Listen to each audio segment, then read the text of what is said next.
Bismillahirrahmanirrahim. Assalamualaikum warahmatullahi wabarakatuh.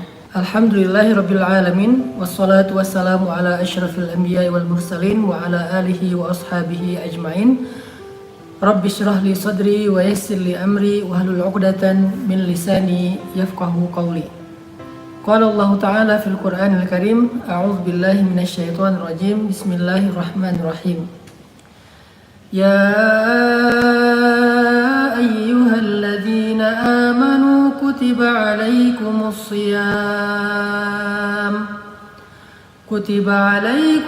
siyam kama kutiba alal ladzina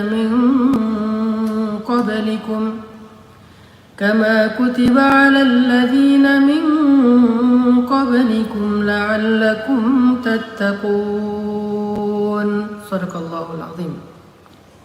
Baik teman-teman yang dirahmati Allah Subhanahu wa Ta'ala, pada malam ini khusus karena kita sekarang tinggal 1 hari lagi di bulan Sya'ban, dan insya Allah besok malam kita akan masuk kepada malam pertama Ramadan jika tidak ada halangan. Maka pada malam ini saya ingin ngajak teman-teman untuk membahas sedikit tema persiapan bulan suci Ramadan, dan saya akan mengambil beberapa nasihat para ulama terkait dengan menyambut bulan suci Ramadan, supaya nasihat-nasihat ini menjadi booster buat kita semua. Nah, ada satu kalimat yang diucapkan oleh para ulama yang luar biasa menurut saya. Kata para ulama, tidak ada seorang pun yang bisa pergi kemanapun yang ia mau tanpa persiapan, dan tidak ada seorang pun yang mengundang tamu di rumahnya tanpa mempersiapkan diri untuk menyambut tamu itu. Demikian juga dengan Ramadan. Maka orang yang akan melakukan rihlah Ramadan tidaklah akan sempurna rihlahnya kecuali dia mempersiapkan diri. Jadi kalau Ramadan ini kita ibaratkan dengan sebuah rihlah, sebuah wisata, karena sesungguhnya wisata orang yang beriman itu adalah puasa atau Ramadan. Maka kalau Ramadan itu adalah sebuah rihlah, sebuah wisata, nggak mungkin kita melakukan sebuah rihlah, wisata, trip, traveling tanpa mempersiapkan segala sesuatu. Itu nggak mungkin. Karena kalau kita nekat traveling dan nggak mempersiapkan apa-apa, maka kita akan mengalami banyak masalah di perjalanan. Kita nggak akan cukup bekal, sehingga kita nggak akan sampai ke tujuan. Kita akan terkatung-katung di tengah jalan, kita kelaparan, kita kedinginan, kita kehausan, kita kehabisan bekal dan seterusnya. Itu karena kita melakukan perjalanan tanpa mempersiapkan apa-apa. Kalau Ramadan itu diibaratkan dengan sebuah safar atau perjalanan. Dan kalau Ramadan itu diibaratkan dengan tamu, maka tuan rumah yang paling baik dalam menyambut tamu adalah tuan rumah yang mempersiapkan segala sesuatu untuk menyenangkan tamunya, sehingga tamu itu akan berkesan berada di rumahnya. Jadi kalau tamu itu berkesan, apalagi dia adalah tamu istimewa, ketika dia nanti pulang kembali kepada atasannya atau tuannya atau rajanya, dia akan menceritakan hal-hal yang baik tentang kita. Bahkan dia akan meminta kepada rajanya untuk menghargai kita, berbuat baik kepada kita, memberi kita hadiah dan banyak kebaikan lain yang dia akan mintakan kepada rajanya ketika dia pulang dari rumah kita. Karena dia merasa betah dan nyaman selama berada di rumah kita. Nah, itu kalau kita ibaratkan bulan puasa seperti tamu. Jadi kita siapkan rumah kita, siapkan, dan rumah dalam konteks ini adalah hati. Kita siapkan rumah kita senyaman mungkin buat tamu, lapang mungkin buat tamu, seindah mungkin buat tamu, sehingga ketika tamu datang dia merasa bahwa dia tidak terusik dengan keadaan rumah kita. Biasanya kalau mau ada tamu istimewa ya di rumah, apa yang kita lakukan? Biasanya kita akan rapihkan rumah kita, kemudian kalau banyak hal yang berantakan kita balikin ke tempatnya, kita bersihkan, kita pel. Kalau perlu kita siapkan ruang khusus buat tamu, kemudian kita semprot pengharum ruangan, kita ganti spray yang baru, sarung bantal yang baru, kita kosongkan lemari buat dia menyimpan pakaiannya, kamar mandinya kita siapkan sabun, handuk segala macam, kemudian mobil juga kita atau kendaraan juga kita cuci agar kita bisa menemani dia keliling di tempat kita misalnya, atau kita siapkan makanan terbaik, snack terbaik, buah terbaik, minuman terbaik agar ketika tamu datang ke rumah kita, tamu itu langsung berkesan, nyaman, dan mau kembali lagi ke rumah kita di kesempatan yang lain. Nah, kira-kira kalau kita ibaratkan itu kepada Ramadan, maka rumahnya apa? Rumahnya kata ulama adalah hati kita. Jadi orang yang paling baik dalam menyambut Ramadan adalah orang yang mempersiapkan rumah yang baik, yaitu hatinya. Mempersiapkan hati yang lapang, hati yang nyaman, hati yang bersih, gak ada sampahnya, gak ada penyakitnya, gak ada kotorannya, senyaman mungkin buat tamu Ramadan yang istimewa. Sehingga dengan demikian kita berharap Ramadan itu akan nyaman berada di hati kita. Dan kalau Ramadan nyaman di hati kita, itu artinya segala kebaikan-kebaikan yang ada pada Ramadan itu akan bisa kita maksimalkan, baik puasanya, tarawihnya, dan amal-amal lain yang sangat istimewa. Pada akhir Ramadan nanti, sebelum dia kembali kepada rajanya, tuannya, Ramadan itu akan memberikan kita hadiah istimewa sebagai ucapan terima kasih dari dia. Dia akan berikan kita hadiah istimewa, seperti seorang tamu yang merasa nyaman selama 1 bulan berada di rumah kita. Dia merasa senang, dia merasa puas, dia merasa sangat leluasa berada di rumah kita, berkesan. Maka sebelum dia pulang, dia pasti akan memberikan kita hadiah sebagai ucapan terima kasih. Maka begitu juga dengan Ramadan, sebelum dia pulang pasti dia akan memberikan kita hadiah sebagai ucapan terima kasih. Apa hadiah terbaik dari Ramadan? Lailatul Qadar, malam yang khairum min alfi syahr, malam yang lebih baik daripada 1000 bulan. Itulah hadiah atau oleh-oleh terbaik yang diberikan oleh Ramadan ketika dia kembali kepada tuannya. Itu adalah nasihat pertama dari para ulama tentang menyambut Ramadan. Kalau kita singkat, kita simpulkan, orang yang paling baik dalam menyambut Ramadan adalah orang yang mempersiapkan dirinya dengan sebaik mungkin. Ulama memberikan ilustrasi ya tentang Ramadan ini dengan 2 ilustrasi, dengan 2 permisalan. Yang pertama, Ramadan seperti sebuah rihlah perjalanan. Maka orang yang paling baik dalam melakukan perjalanan adalah orang yang mempersiapkan segala sesuatu sebelum berjalan. Lalu perumpamaan yang kedua, kata para ulama, seandainya Ramadan itu diibaratkan sebagai tamu, maka orang yang paling baik, tuan rumah yang paling baik dalam menyambut tamu adalah tuan rumah yang mempersiapkan segala kebutuhan tamu itu sebelum mereka datang. Nah, sehingga nanti tamu yang berkesan akan memberikan hadiah ucapan terima kasih di akhir sebelum dia kembali kepada tuannya. Atau perjalanan yang berkesan akan memberikan banyak kenangan, banyak pengalaman baik, banyak pelajaran, banyak keuntungan kalau perjalanan itu disiapkan bekal dengan sebaik mungkin. Inilah nasihat pertama dari para ulama.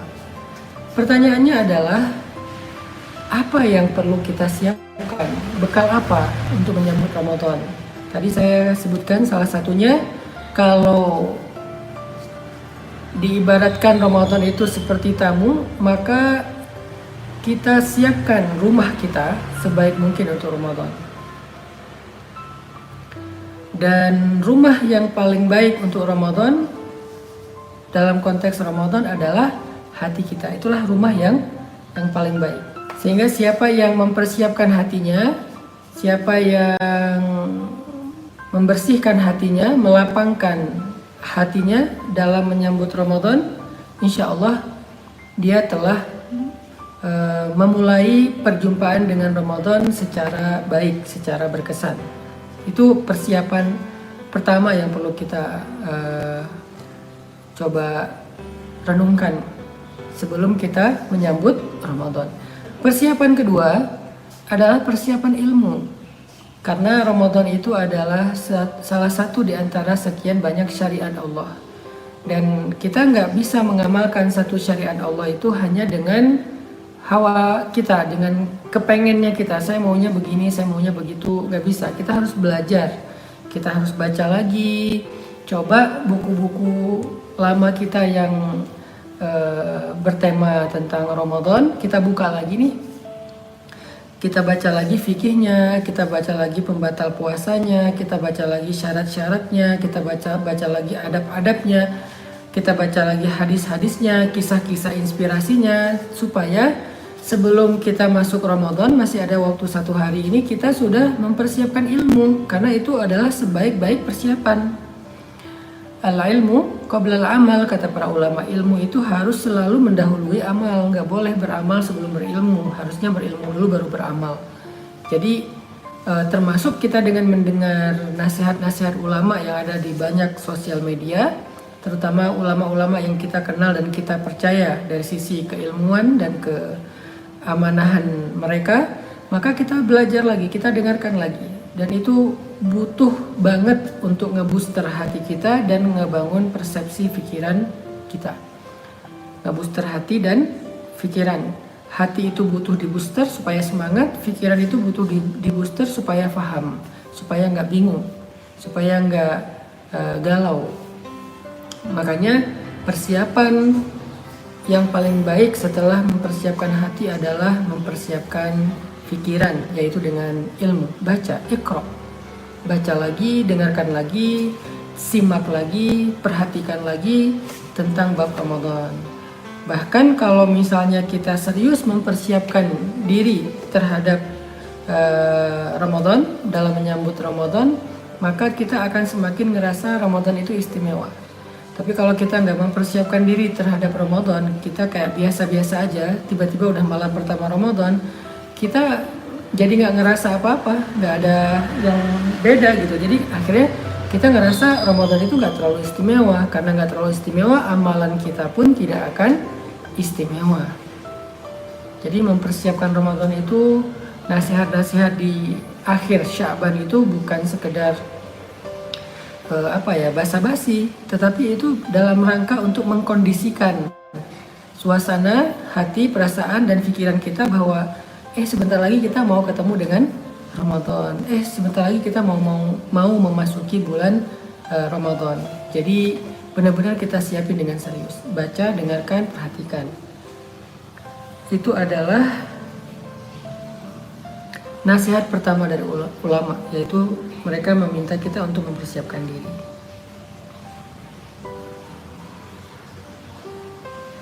Yang kedua, nasihat dari para ulama yang bagus adalah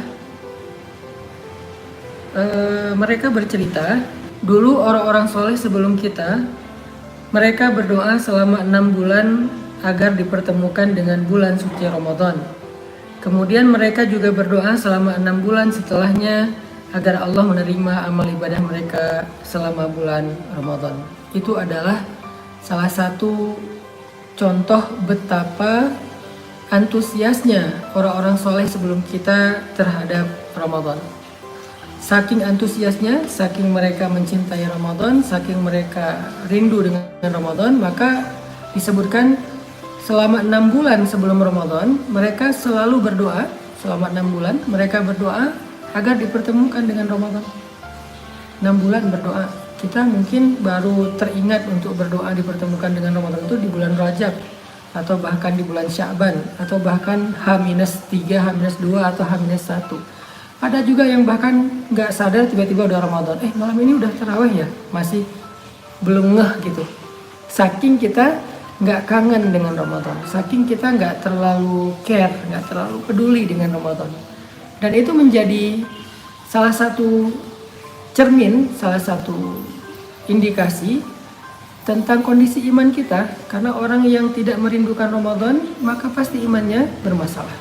Di antara ciri-ciri orang yang beriman adalah dia rindu dengan Ramadan. Di antara ciri orang-orang yang beriman adalah dia cinta dengan Ramadan. Di antara ciri orang yang beriman, dia sedih dengan kepergian Ramadan.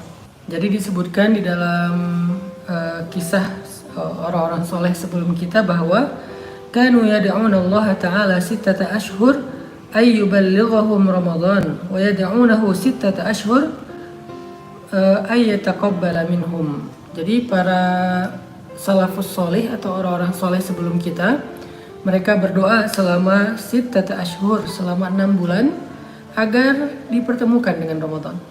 Itu menunjukkan bahwa mereka sangat mencintai Ramadan.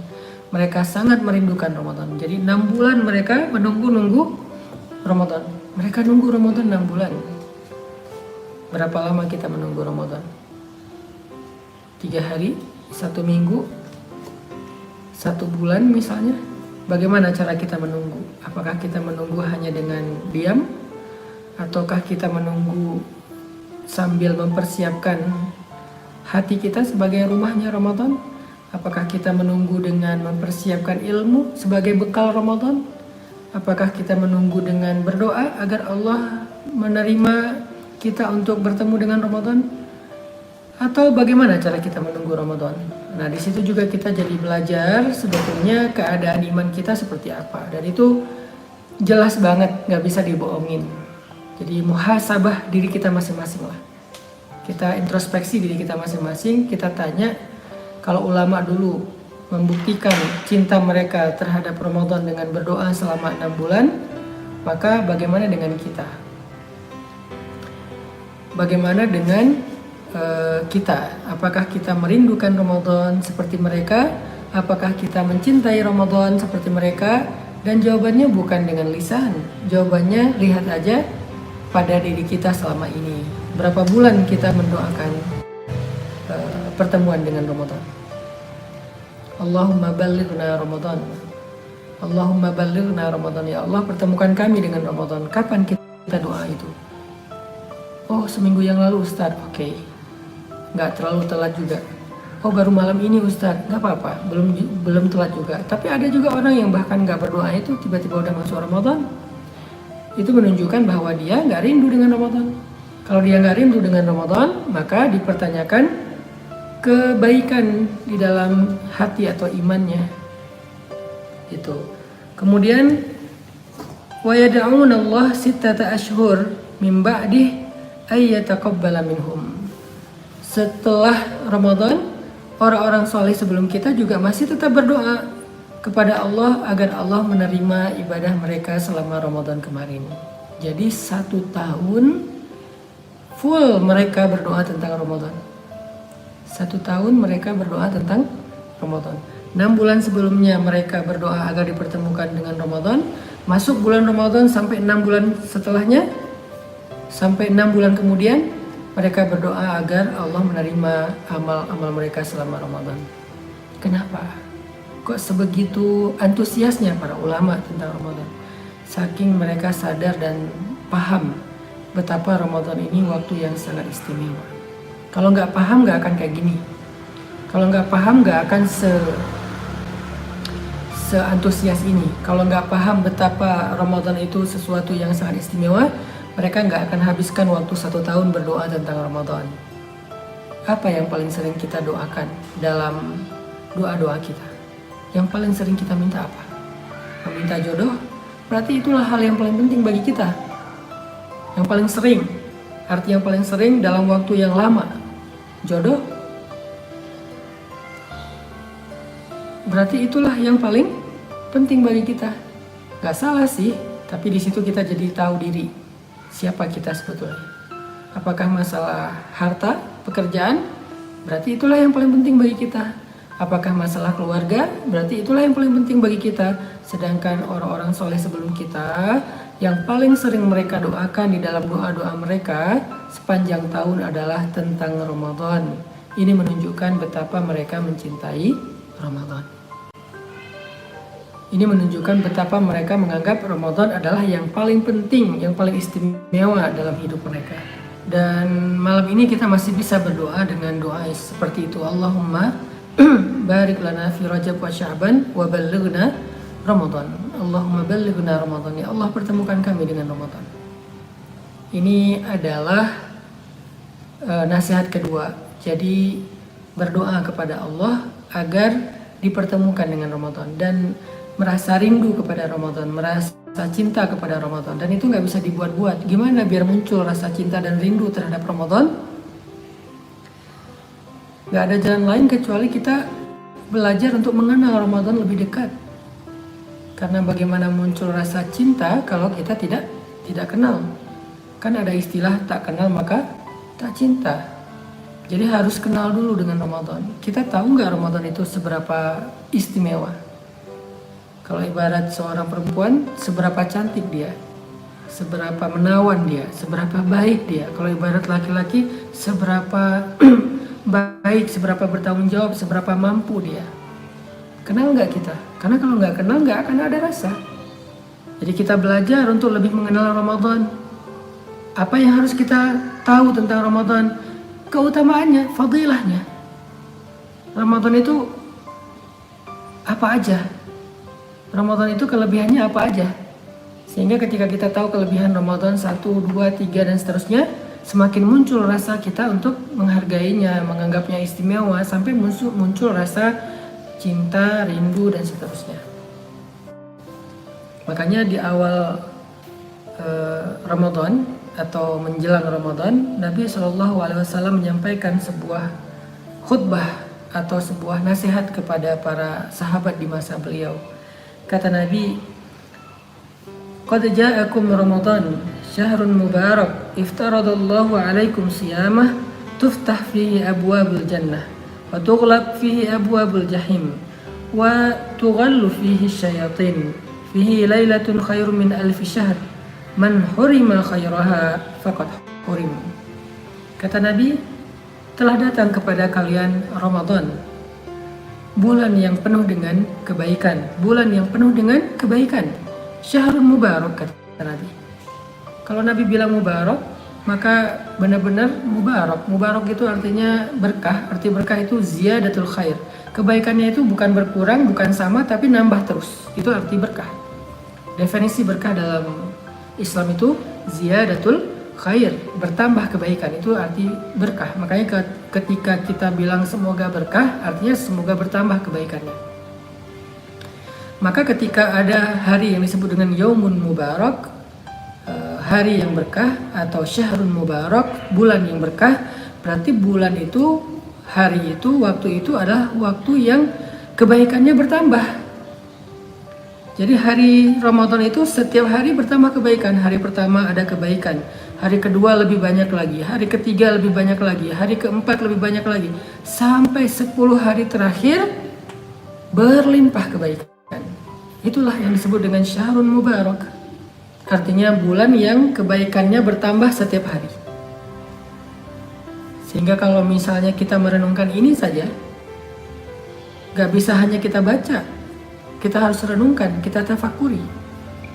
Arti bertambah kebaikan itu, oh malam ini turun malaikat 1000, malam besok 2000, malam lusa 3000. Malaikat itu semakin bertambah, malam Ramadan bertambah banyak jumlah malaikat yang turun ke langit dunia dan mendoakan orang-orang yang berpuasa.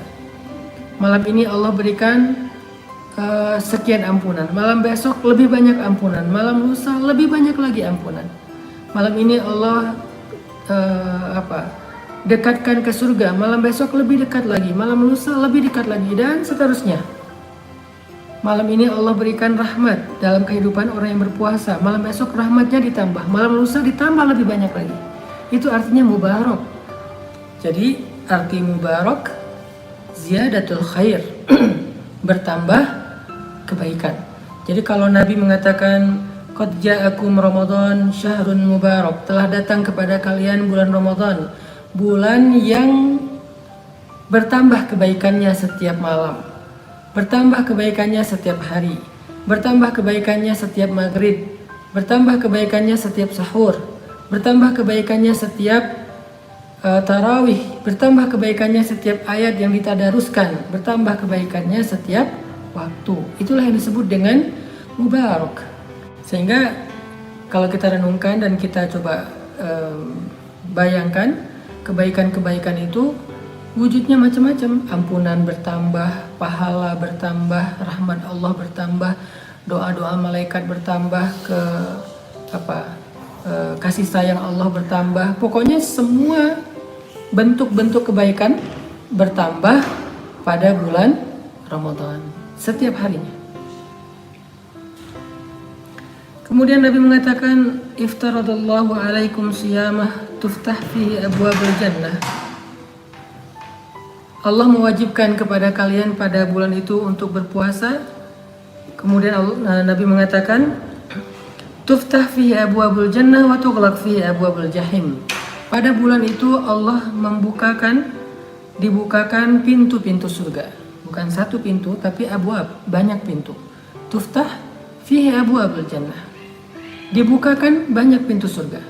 Apa sih maksud dibukakan banyak pintu surga? Artinya kalau kita lihat penduduk surga kelak di akhirat, bertemu dengan penduduk surga kelak di akhirat, dan kita berdoa semoga kita termasuk di antaranya. Maka ketika ditanya, apa amalanmu yang membuat kamu masuk surga? Hampir sebagian besar menjawab, amalanku adalah Ramadan. Itu maksud dari tuftah fihi abwabul jannah. Rata-rata menjawab, kenapa kamu masuk surga? Kan di dalam surat At-Tur kalau nggak salah itu diceritakan tentang pertemuan ahlu surga ya. Para ahli surga itu mereka saling menyapa, yatasa'alun, mereka saling bertanya, bagaimana kamu bisa masuk surga, apa amalanmu bisa masuk surga. Mereka saling bertanya, tapi pembicaraan mereka semuanya baik-baik, tidak ada yang membicarakan orang lain, apalagi ngomongin aib orang di dalam surga, itu nggak ada. Semuanya yang baik-baik. Maka yatasa'alun, mereka saling bertanya, apa yang membuat kamu masuk surga? Hampir semuanya mengatakan Ramadan. Itu maksud dari tuftah fihi abwabul jannah. Artinya pada bulan Ramadan itu peluang masuk surga itu besar sekali. Pada bulan Ramadan itu kesempatan masuk surga itu besar sekali. Jadi siapa yang kehilangan Ramadan dan tidak mendapatkan peluang surga, akan lebih sulit bagi dia untuk mendapatkannya di bulan yang lain. Saya ulangi, siapa yang kehilangan Ramadan dan tidak mendapatkan tiket ke surga, kesempatan ke surga, kebaikan dan peluang ke surga, maka akan lebih sulit baginya untuk mendapatkan di bulan yang lain. Rugi banget. Tuftah fihi abwabul jannah. Dibukakan di dalam bulan itu pintu-pintu surga. Jadi kesempatan masuk surga itu kita lagi dapetin nih bulan Ramadan. Kalau di bulan lain untuk dapetin kesempatan masuk surga, karena masuk surga itu bukan perkara yang mudah dan bukan perkara yang murah, mahal loh. Ala sil'atallahi al-ghaliyah, ala sil'atallahi ghaliyah, ala sil'atallahi hiyal jannah, kata Nabi. Bukankah harta berharga milik Allah itu sangat mahal? Bukankah harta yang berharga milik Allah itu adalah surga? Jadi maksudnya, kalau kita punya harta yang kita simpan, kalau kita punya barang yang kita simpan dengan baik, perhiasan kita atau uang kita atau aset kita, maka bisa dibilang sil'ah itu seperti aset, seperti barang berharga, seperti harta yang disimpan dengan baik. Ala sil'atullahi ghaliyah, bukankah harta yang paling berharga di sisi Allah itu harganya mahal? Ala sil'atullahi hiyal jannah, dan barang yang paling berharga di sisi Allah itu adalah surga. Jadi masuk surga itu walaupun Allah Maha Rahman dan Rahim, tetapi bukan berarti surga itu murahan, enggak. Allah Maha Pemurah, tetapi surga itu tidak murahan. Surga itu mahal. Surga itu berharga. Untuk masuk surga itu susah. Allah mudahkan.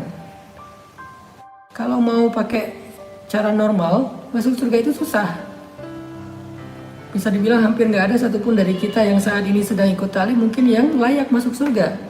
Ilahi las tulil firdausi ahla. Nggak ada satupun dari kita yang layak masuk surga. Semua kita layaknya masuk neraka, tapi Allah mudahkan. Salah satu kemudahan yang Allah berikan agar kita bisa masuk surga itu yang tidak diberikan di waktu atau kesempatan yang lain adalah Ramadan. Jadi melewatkan Ramadan seperti melewatkan sebuah kesempatan yang sangat istimewa, rugi. Tuftah fihi abwabul jannah. Jadi kalau mau ditanya sebagian besar penduduk surga, ma adkhalakal jannah, apa yang membuat kamu masuk surga? Dia akan mengatakan siyamu Ramadan, qiyamu Ramadan, amal soleh di bulan Ramadan. Hampir semua atau sebagian besar penduduk surga itu masuk surganya karena Ramadan. Jadi rugi banget yang kehilangan Ramadan. Ini maksud dari tuftah fihi abwabul jannah yang disebutkan oleh Nabi di dalam hadis riwayat Imam Ahmad. Baru 2 kalimat ya. Qad ja'akum syahrul Ramadan, qad ja'akum Ramadan, syahrun mubarak, tuftah fihi abwabul jannah. Telah datang kepada kalian Ramadan, bulan yang penuh dengan kebaikan, bertambah terus kebaikannya, berkah. Waktunya bulan yang pada waktu itu pintu-pintu surga dibuka lebar. Pintu-pintu surga dibuka, artinya kesempatan surga itu terbuka lebar dengan sahur masuk surga, dengan takjil masuk surga, dengan memberi makan orang yang berbuka puasa masuk surga, dengan tadarus dan khatam Al-Quran masuk surga, dengan tarawih masuk surga, dengan witir masuk surga, dengan apalagi yang paling puncaknya termasuk dengan puasa itu sendiri masuk surga. Aroma mulut orang yang berpuasa seperti lebih baik daripada aroma surga, artinya sangat berharga di mata Allah Subhanahu wa taala. Dan puncaknya adalah dengan Lailatul Qadar atau i'tikaf fi asyarah min awakhir Ramadan, maka dia juga menjadi jalan masuk surga. Banyak kesempatan masuk surga di bulan Ramadan. Jangan sampai kita nggak dapat satupun. Padahal abwab tuftah, pintu-pintunya terbuka, tapi kita nggak ada satupun yang bisa masuk di pintu-pintu itu, rugi. Kalau bulan yang lain mungkin yuftah fihi babul jannah, dibukakan pada bulan itu, pada waktu itu satu pintu surga. Tapi di dalam Ramadan tuftah fihi abwabul jannah, semua pintu dibuka. Pintu sedekah dijadikan. Mungkin kalau di bulan yang lain kita bersedekah setelah sekian baru layak masuk surga. Tapi kalau di bulan Ramadan, sekali kita memberi makan orang yang berpuasa untuk berbuka puasa pada saatnya, jannah, surga. Sahur saja walaupun kita nggak lapar-lapar amat, jannah, surga. Makanya Nabi mengatakan tasaharu fa inna fis sahuri barakah. Makan sahurlah kalian karena di waktu sahur itu ada berkah, ada kebaikan, ada yang bertambah. Jadi ketika Allah membukakan kesempatan ke surga, tapi ada orang yang mengabaikan, melalaikan, gak peduli, Allah bertanya, ya ayyuhal insan, wahai manusia. Allah udah bukain nih pintu-pintu surga. Allah udah berikan nih waktu yang berkah penuh dengan kebaikan, tapi masih diabaikan, masih dicuekin, gak peduli, gak ngerasa penting. Kita malah lebih sibuk dengan urusan yang lain daripada urusan Ramadan. Maka Allah bertanya, kalau kita tuh kayak terheran-heran gitu, kok bisa gitu. Maka Allah bertanya, ya ayyuhal insan, wahai manusia.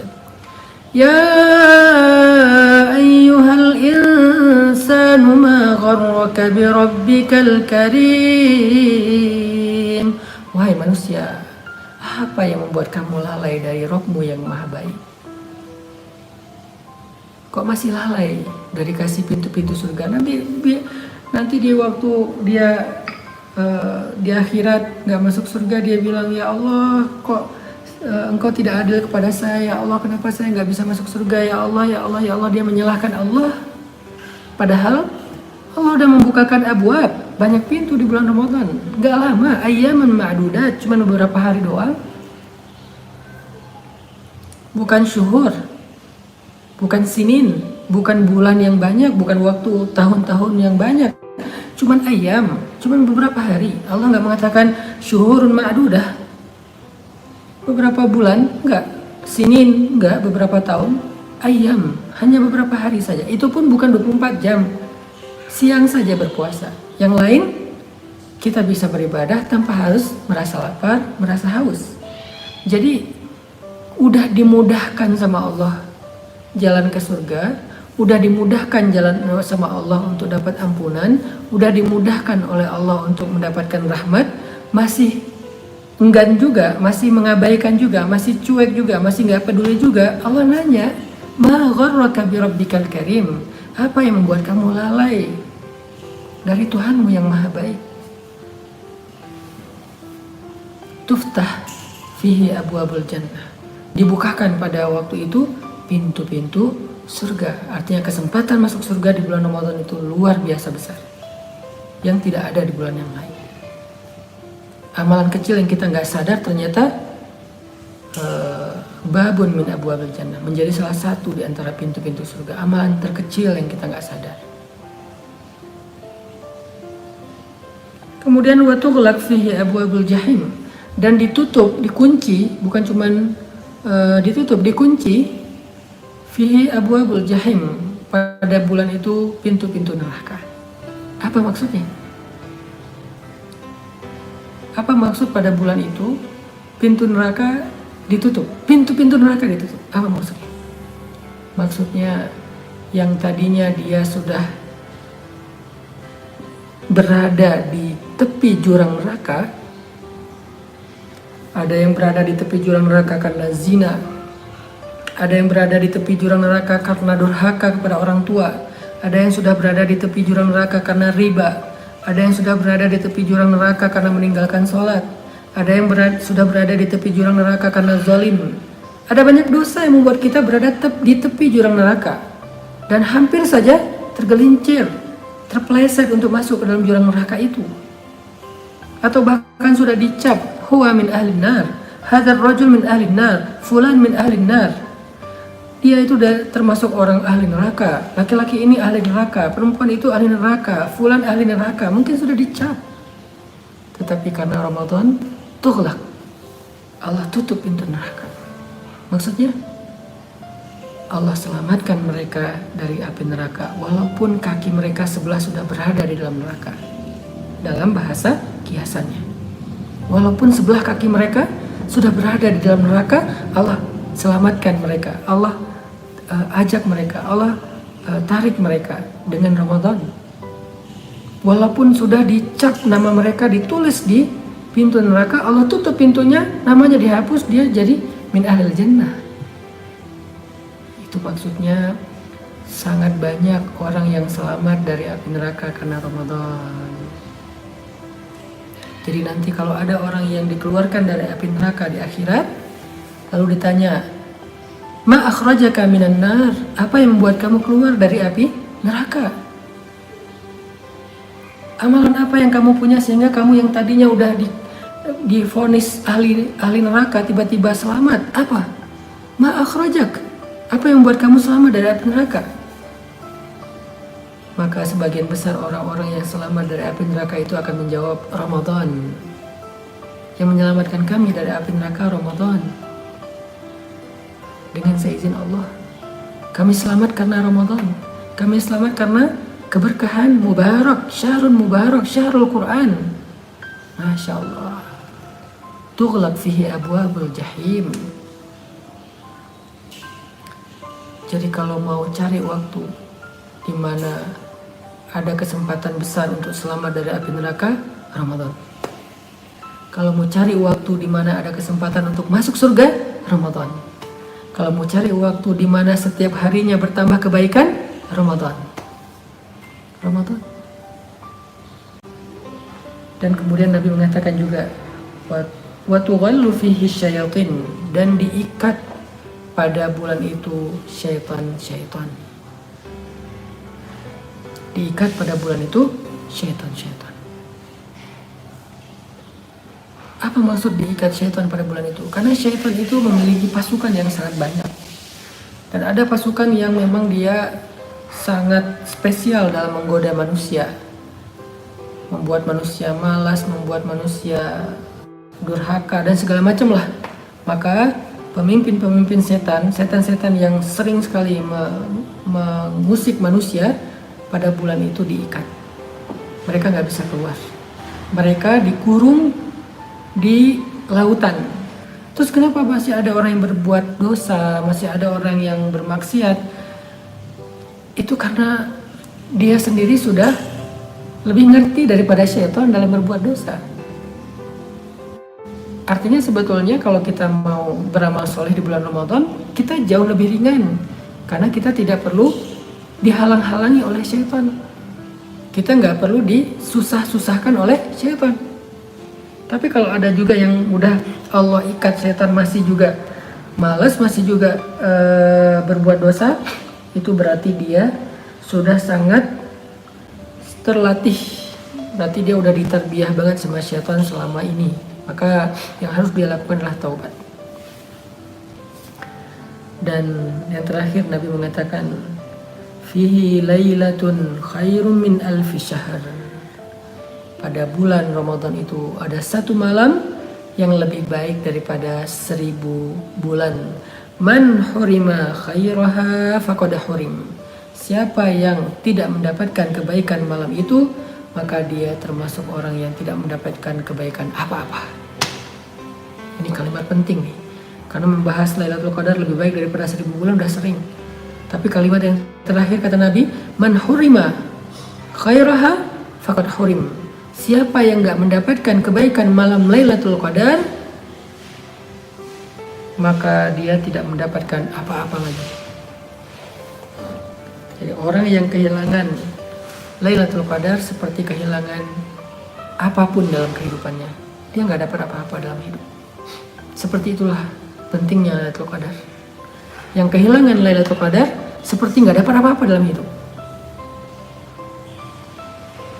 Ruginya tuh kayak gitu, rugi banget. Siapa yang mendapatkan Lailatul Qadar dalam keadaan beribadah, qiyamul lail, membaca Al-Quran, berzikir, beristighfar, dan seterusnya, maka dia seperti orang yang mendapatkan segalanya dalam hidup. Tahun lalu kita gak bisa beriktikaf karena pandemi. Maka alhamdulillah kita masih bisa bertemu Ramadan tahun ini, insya Allah. Maka dari itu, tahun ini gak boleh kita lewatkan iktikaf. Kalau kita gak bisa iktikaf full selama 10 malam atau 9 malam, minimal kita iktikaf pada malam harinya saja. Kalau gak bisa full malam dan siang, malam harinya saja. Kalau gak bisa malam harinya setiap malam pun, malam ganjilnya minimal. Kalau nggak bisa malam ganjilnya full, minimal sepertiga malam terakhir. Dari jam 1, jam 2 malam. Jam 1 paling telat lah. Kalau bisa dari awal malam, dari mulai ba'dal isya, setelah isya, itu lebih bagus. Kalau nggak bisa, sepertiga malam terakhir. Kalau nggak bisa juga, faqad hurim. Berarti dia nggak dapat apa-apa dalam hidup. Jangan sampai kehilangan. Nggak bisa full 10 hari, ambil malamnya saja. Gak bisa full setiap malam, ambil malam ganjil saja. Gak bisa full malam ganjil, ambil sepertiga malam terakhir di malam ganjil. Gak bisa juga, faqad hurim. Gak dapat apa-apa dalam hidup. Rugi. Dia punya harta, gak ada nilainya. Dia punya jabatan, gak ada nilainya. Dia punya pengikut, followers, gak ada nilainya. Pokoknya man hurima khairaha faqad hurim. Siapa yang nggak dapat malam kebaikan Lailatul Qadar, dia nggak dapat apa-apa. Kalau ada yang mau melakukan satu kebaikan yang nilainya lebih baik daripada kebaikan yang dilakukan selama 80 tahun lebih, itulah Lailatul Qadar. Kita mau sholat 2 rakaat, tapi 2 rakaat kita lebih baik daripada entah berapa ribu, berapa juta rakaat yang dilakukan selama 80 tahun lebih atau seumur hidup non-stop. Itulah 2 rakaat pada malam Lailatul Qadar. Tadi kalimat terakhir yang diucapkan dalam khutbah Nabi itu adalah fihi lailatun khairum min alfi syahr man hurima khairaha faqad hurim. Pada bulan Ramadan itu ada satu malam yang lebih baik daripada 1000 bulan. Jadi siapa yang pengen rasanya beribadah dengan misalnya kayak kita baca Al-Quran 1 ayat pada malam Lailatul Qadar. Kita baca 1 ayat, tapi nilainya lebih baik dari kita membaca Al-Quran seumur hidup non-stop, maka bacalah Al-Quran di malam Lailatul Qadar. 1 ayat lebih baik daripada membaca Al-Quran selama sepanjang hidup non-stop. Itulah Lailatul Qadar. Siapa yang pengen beristighfar? Astaghfirullahaladzim, la ilaha illa anta subhanaka inni kuntu minaz zalimin, atau doa Sayyidul Istighfar. Nah ini kayaknya perlu kita hafal dari sekarang, doa Sayyidul Istighfar, karena itu bagus banget. Kita baca pada malam Lailatul Qadar, bahkan sepanjang bulan Ramadan kita baca doa itu Sayyidul Istighfar. Allahumma anta rabbi la ilaha illa anta khalaqtani wa ana abduka wa ana ala ahdika wa wa'dika mastata'tu a'udzu bika min syarri ma sana'tu wa abu'u laka bi ni'matika alayya wa abu'u bi dzambi faghfirli fa innahu la yaghfiru dzunuba illa anta. Hafal doa itu, cari di internet Sayyidul Istighfar namanya, hafal. Lalu ketika kita membaca doa itu pada malam Lailatul Qadar, itu seperti bahkan lebih daripada kita beristighfar sepanjang hidup non-stop. Gak mungkin kan Allah gak mengampuni? Sepanjang hidup kita beristighfar, gak mungkin kan Allah gak mengampuni? 80 tahun, ya Allah ampunkanlah dosa saya, ampunkanlah dosa saya, selama 80 tahun, itu masih kalah dengan sekali kita baca istighfar itu pada malam Lailatul Qadar. Makanya Nabi mengatakan, man hurima khairaha faqad hurim. Siapa yang tidak mendapatkan kebaikan Lailatul Qadar, dia seperti nggak dapat kebaikan apa-apa dalam hidupnya. Tadi itulah hadis riwayat Imam Ahmad yang disampaikan Nabi dalam bentuk khutbah pada malam pertama Ramadan atau menjelang Ramadan, supaya para sahabat ngerasain betapa istimewanya tamu yang mau datang ini, supaya kita tahu betapa istimewanya tamu yang mau datang ini. Jadi kita nggak sia-siain, kita nggak ngelewatin kesempatan ini dengan lalai, malas, akhirnya nyesel. Mudah-mudahan beberapa nasihat yang tadi disampaikan ulama kepada kita ini menjadi booster, menjadi penyemangat agar kita bisa mendapatkan Ramadan tahun ini sebagai Ramadan terbaik dalam hidup kita.